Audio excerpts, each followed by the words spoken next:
Were these off market deals or on market, listed on a site or something, or do you just approach them directly?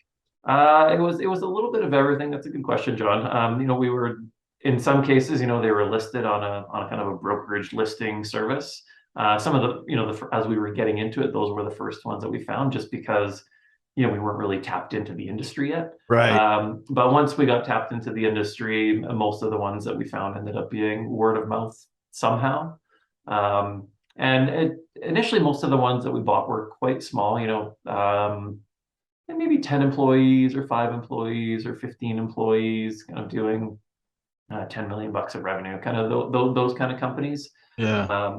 And then over the years, we were able to afford a few bigger ones. But How did you pay for those? Was it bring your own money, split of like some equity, split of seller financing, split of some bank financing? That's exactly what it was. Yeah, it was our own money. It was bank financing and it was vendor notes Yep. for the most part. We never brought in any kind of external equity, so we never brought in private equity or really other investors. We always viewed equity to be kind of the gold piece that we really didn't want to dilute. We were happy to dilute with the management team, and we were usually aired on the generosity side when doing equity offerings for our management, but we really tried not to bring in external investors if we didn't need to, and we never needed to Yeah. along the way.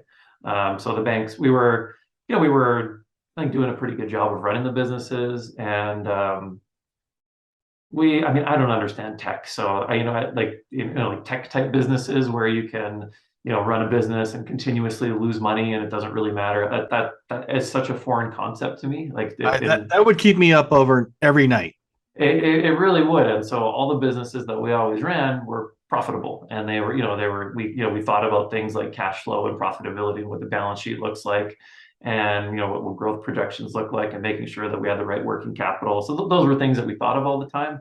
And our banking partners saw that, and they saw that we had a good business that was growing, that was profitable. So they were pretty comfortable lending us money throughout the years. So it actually getting access to bank financing was never really a problem. Even when it was more challenging times, we had kind of taught us the importance of having really good banking relationships, like actually having a good relationship with the actual banker, like that person.